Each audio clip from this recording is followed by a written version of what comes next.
Boxing King Media, powered by BYD. It's Sunday morning after a dramatic night at Wembley Stadium. Gareth Davies. Gareth, I'm trying to think even where to start. I think it's only fair that we start with the actual event in itself, the production, the the whole event. What an absolute epic night for British boxing. Yeah, pictorially it looks amazing. I mean, the photogenic nature of Wembley, and when you've got a crowd like that, and the way boxing set up, and the light show, the walk-ins, the drama, the theatre was amazing. And I got to see it from up in the gods as well, because Talksport's platform was up there, but I was down in row two, so I got the complete perspective. And I was in there at about 3 o'clock, so I got to see it completely empty. Then, when you're in the center and the lights go down, and it's an extraordinary fan experience and a work experience as well. And I've said this many times, I might have said it on air with you. If you're a fight fan, get yourself to as close as you can to the ring for a big heavyweight fight when it's replete with the crowd, because it's just amazing. The energy all beaming down into the ring is extraordinary. I mean, from start to finish last night, it really entertained. It didn't feel too long, and obviously we had drama, we had brutality, we had shocks, we had breathtaking moments.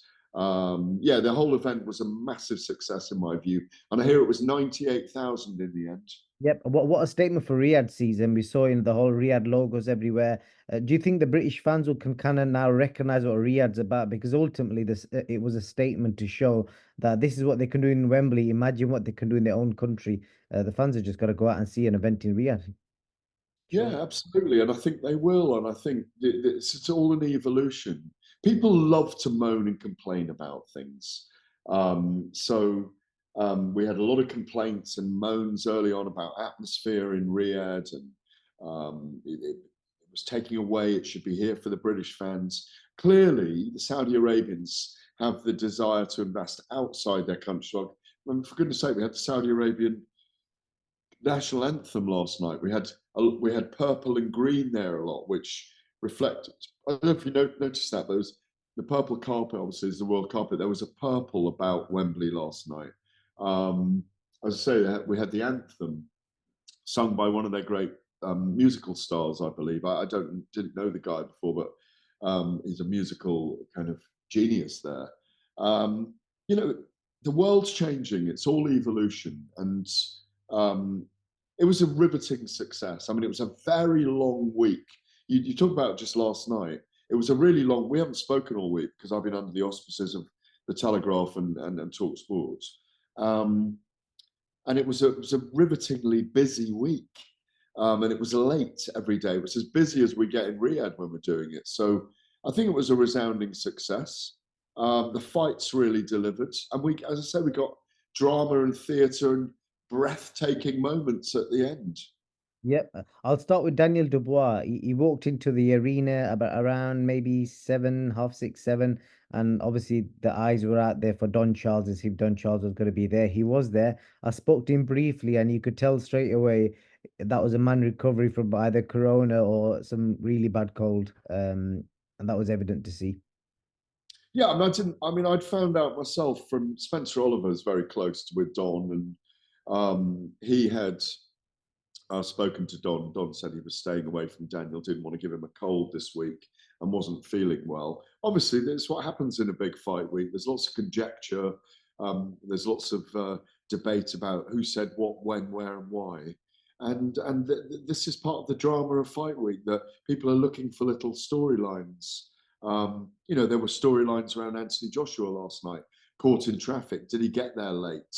When things don't go right, like if it hadn't gone right for Daniel last night, we might have been talking about, oh, Derek wasn't around him. I'm sorry, Don wasn't around him all week, and that affected him. It's the way things seesaw. So no, I'm pleased, really pleased for Don. I'd like to hear Daniel thank him at some point, but obviously he's the warrior that steps into the arena, into the ring, and into that massive cauldron last night, and he delivered in droves. In fact, he knocked Joshua out of his game plan in round one, and Yep. Well, I'm going to start with that. I want to say Joshua never recovered from it. He almost recovered from it. Um, But before we touch on that, Gareth, there was nobody, even yourself, nobody in the industry that I would class as an expert picked Dubois to win. Every single person was like, age is going to stop him. It's too much. Um, this new age, do you know what I mean? That was the narrative. How was Daniel Dubois able to completely flip the script? And it was more like it was completely one side. Would it fair to say it was one-sided? yeah, it was a drubbing. It was a one-sided drubbing. You only have to look at the punch stats. You only have to look with your eyes at what happened. It was a catastrophic night for Anthony Joshua. The where he goes from here is a very interesting debate. Look, here's the thing. When you look at you're asking where people if you're in the industry, unless you had a hunch about Daniel Dubois, Joshua had the wherewithal to win this fight. Dubois, as everyone would have said in a caveat, but Dubois is really dangerous. And he's going to be dangerous early on, and he's going to press straight away, like he did against Alexander Usyk in those early rounds. He's going to press. He's going to come and he's going to hit you to the stomach. He's going to hit you with an overhand right. He's going to jab, jab, jab at you, low jab, and he's going to. His opportunity was to come at Joshua early, to unsettle him, to put him out of his rhythm. And that's what he did with 15 seconds to go in that first round. Joshua slides him and moves around the ropes. His hands are down. He's not parrying with his right hand, and he's not ready in that moment. You can call it a lack of focus in that instant, but the moment Dubois, who's a big puncher, hit him flush with a big right hand, you can see it. Joshua's hands are down. He's not covering. That altered the course of the fight. But that's what it is, to fight. And so after that, Joshua comes out in round 2, 3, and 4. He survives second round by grabbing and holding on as much as he can. Dubois still warming himself up. He's down in 3, he's down in 4. He fights back in 5, saying to his corner, I'm going to go out there. These are the moments we live for. He's already hurt. He's on wobbly legs anyway. And he hurts Dubois. He finally hurts Dubois, and then he gets caught himself in trying to kill or not be killed. Yeah, it was like a wild uppercut that he threw, and he got caught in that exchange. Yeah, I think it was a counter right that Dubois landed with, but it was so. I remember a similar feeling to. Look, no, I don't think anyone completely wrote Dubois off. By the way, everyone knew it was going to be an explosive. Everyone kept saying he had a puncher's chance, but no, I think no. Yeah, I never. I wouldn't. nobody thought he would chance is different. I didn't say the punch chance. Well, I always thought Joshua would win it. Yeah. But nobody said that he'd be able to outbox him, outgun him, outpower him. He outdone him in almost every. But Joshua was in survival mode as soon as he was knocked down. But why was he able to outgun him in every department, Gareth? What was it? I just explained it. He hurt him early. Joshua's hands were down. He didn't cover up, and he was in recovery mode from there on in. He was in a world of danger. He was in a world of, his legs were wobbly. Dubois pressed. He never let up on him. I mean, I'm amazed that Joshua wasn't even stopped in the second round, but he showed the minerals to make the fight go on, at least for whatever it was, 13 minutes, a minute into the fourth round. So a fifth round rather. Dubois was brilliant. You got to say it was brilliant on the night. He was in there, and as he said, did that not entertain you? You know, as he said, I feel like a gladiator, and he produced a fantastic performance. And it's simplistic to say no one gave him any chance at all, a puncher's chance. I've never said he had a puncher's chance. What I said was he had a chance of. He's so explosive. You couldn't write him off. And also, on his trajectory at the moment, coming back, you couldn't write him off. And I think he's got a very dangerous style for a lot of guys out there. He's got the self-belief back, and he upended Joshua. I'd like to go back to the beginning, Boxing King Media. I just think that what he did in the first round turned it into a one-sided drubbing. Okay. AJ obviously got back into the fight, but he was dropped, I think, 4 times, I think, altogether Yeah, for yeah. that final knockdown. What do you think? Because I was trying to listen to the corner instructions. I heard Ben Davison say to AJ a few times that he's falling for the feint, but wait, something along them lines. Is there anything they could have done different, do you think, in them moments? Well, he clearly didn't follow the game plan that they'd enacted, certainly, or prepared for in the first round, because they would never have wanted Joshua Dubois to land like that early. I think it looks like a lapse in concentration, and also Dubois looked sharper at the start. He looked sharper. He looked faster. He looked like he had more intent. Um, Joshua didn't look as switched on as he needed to be. He was very upright. And he never got Dubois' respect in that first round. I mean, I had the punch stats here somewhere. But, you know, Dubois landed so many more punches than Joshua, so many more power punches. But again, it's heavyweight boxing. And you know, it's that famous quote, once you're punched in the face, especially if you're dropped, the game plan is hard to get back. And no, you have to congratulate Daniel Dubois on an amazing performance. Got to Uh, mention Don Charles, Gareth, because Don Absolutely. been a hot topic this week. There's been suggestions of a rift, etc. Obviously, he hasn't done any interviews. Or he's not. Well, I know he spoke to Talksport and he denied it, there was any issues. But he didn't speak to anyone last night. I did ask him, but he said he wasn't feeling great, and he'll try and speak to us later in the week. But the work that man's done with Daniel Dubois, surely he's a hot candidate for Trainer of the Year because Yeah, I wouldn't talking disagree. Jarrell Miller, Hergovich, Anthony Joshua, all three stopped. More than defending the belt for Daniel Dubois, and obviously that's an important thing for him because he's got the IBF and the International Boxing Federation belt within his possession. More than that, he's got um, he's got the scalp of Anthony Joshua now, which is enormous for him. And you know, he's in a position where he can improve. I think what Frank Warren touched on this, his promoter Frank Warren touched on this last night. He is improving. He can improve more. He could become the big name in the heavyweight division. He's not a big personality yet, but he will grow and come out of this in a good way. Look how far he's come. 2.5 years ago, people were calling him a quitter, and I don't call people quitters. I don't like the word. These guys aren't quitters. They're warriors. It's as simple as that. And he's got the world at his feet now. Usyk, I spoke to him and he gave me a really nice detailed breakdown. And he basically, I don't know if you've seen the video, he Not yet. basically said, he showed me in his body stance that he goes, AJ kept leaning back. Conor McGregor said the same thing. He was leaning back, but he wasn't taking a back step. And because he was leaning back with his chin in the air, he was still in range of leaving himself wide open to get caught with shots. So basically, that was his breakdown. That he reckons that was a big tactical flaw in what he was doing because every right hand he got caught with, he was leaning back. Yeah, I mean, there were lots of flaws there, but that was the first round. But he did that. The problem for him is that, like I say, you can't. It's quite simple to explain. He was hurt.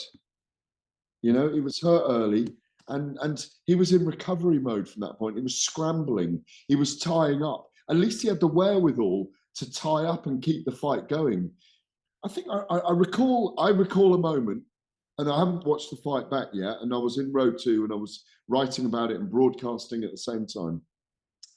Um, I think he came out, and I don't know whether he tripped, but at the beginning of the third round, I think it was, he went over and he wasn't even touched because his legs they weren't there under him. I thought Dubois was very patient in the way that he closed the space and looked to line up real hard, big sniper punches. And you've got to commend him on his presence. You've even got to commend him on the fact that, and this might have added to his tenacity. Why did he walk? Why did he walk first as the champion? Why was he made to wait in the ring? But Everything was stacked in favor of Anthony Joshua, well, and so Dubois took his moment. good that you mentioned that because the last couple of things I wanted to point out was Simon Jordan put a tweet out last night, and I don't know if you agree with all of this, but he's saying, "I told you PTSD with Joshua," so he's suggesting PTSD was an issue because he has said that previously, and he thought it was piss poor that Dubois, as the belt holder, was treated as a second-class citizen, and he said that it felt like it was like a homecoming for AJ, and then he said something about never heard a promoter have a national anthem played. I'm assuming he's on about the Saudi national anthem. Just reflection on them comments he's made. Well, it was a Saudi event, so they're fully entitled to do that. There's nothing wrong with it. We have anthems from every country in different places. There's no issue there. I agree with Simon. I do think that Dubois was wrongly treated, having to walk out first Yeah, as the. we've seen that before though, haven't we? With the that has happened before though, hasn't it? I think you're right. I can't recall when it was right now, but if Joshua is being treated as the A side, he's being treated as the A side. But I don't. I Crawford, agree with. Crawford Madrimov happened there as well. Yeah, there we go. That's it. It was recent, yeah, and it's because they are treated as the A side and the star, and it is unfair on the champion, in my view. I agree with Simon on all those points. I mean, You agree there's a issue with PTSD? Like, are you saying? totally. I think with Anthony Joshua, I think when he's on top, he's very dominant, but I don't know whether he can readjust in fights. You look at the fights with Usyk, and Usyk took over with his boxing skills. The big thing that went wrong here for Joshua is, yes, we saw he lost in his American debut to Andy Ruiz in 2019, but we haven't seen him beaten up like this before. He was beaten up last night, absolutely beaten up. That's why, here's my view: don't fight Daniel Dubois in the rematch. Eddie, why are you saying fight Daniel Dubois? That could be catastrophic if the same thing happens again, and it ruins his legacy. And he has got a great legacy in the sport. Wait out, see what happens with Tyson Fury and Alexander Usyk, and fight Tyson Fury next year, and then retire. That's all he needs to do, in my view. He can go on for 10 more fights. That's his prerogative. But in my view, if I was advising him now, I'd say, don't fight Daniel Dubois again. Don't fight Deontay Wilder, because some people will suggest that fight now. Just wait out for Tyson Fury and Alexander Usyk, recover, and fight Tyson Fury. Okay, well, that you answered my last question. That was going to be my last Well, there question. we go. I can go then. Yeah, pretty much. I think, like you said there, because of what's happened now, the Wilder fight could potentially sell, depending on, like you said, Fury Usyk, that could sell. So, some It's fascinating. just dragging it out and dragging it out. He's got millions and millions of pounds in the bank. He's had a fantastic career. It didn't go right for him last night. He hasn't managed. They never got the Wilder fight over the line. He'll get paid extraordinarily well to fight Tyson Fury. Go out on your sword, fight Tyson Fury, because that's a fight we all want to see. And if he beats Tyson Fury, then maybe they'll do it again. So I don't know what you think, Gareth. I think from a fan's perspective and just working in the sport, I hope we saw the backlash Tyson Fury got after his close decision loss to Usyk. I hope fans don't jump on him because there's something I picked up in Fight Week when I spoke to him. I asked him what he was going to do after boxing, and the first thing he said was charity work. And I know from his circle of friends and people that he works with, he doesn't advertise it, but he does a lot of stuff for charity. And yeah, he does. No, he does. He's got a guy that works in the local community who employs full time. I did a piece about it once. you know, and I hope the fans realize what he does outside sport rather than just slating the Of man. course they do. Of course they do. Boxing community, got to realise that this is a world in which everybody criticises everyone else. I hope I'm not coming across as too harsh this morning. I do feel for him because he's put his all on the line, and that's what I'm saying. I'm trying to praise him for his survival instinct in there and almost turning the fight around and going out on his sword. He went out on his sword in the 5th round. He said to his corner, "These are the moments we live for." He went out and he tried to deliver, and he threw everything he had in that fight. His recovery levels, his fitness levels were extraordinary. He deserves great praise for what he's done. He's a great human being. He's lost a fight. That's it, and it's going to be very painful for him today. But he doesn't need to go on too long, in my view. That's all I'm saying. I'm not saying retire because we don't want Anthony Joshua in the sport anymore. I'm saying because there's fights, a Fury fight, rather than fighting Daniel Dubois again, you might fight him and beat him and right the wrong, but there's, that was a very destructive defeat. It was a disastrous defeat for him last night. So, and people love to criticize other people, complain about other people. It's a big thing at the moment. It's societal. It's part of social media. It's part of what all this is all about. But in my view, and I said it already, and I'll say it again: wait for Tyson Fury and fight Tyson Fury next year. All right, let's see what happens, Gareth. We'll catch up later in the week and talk about the Yep.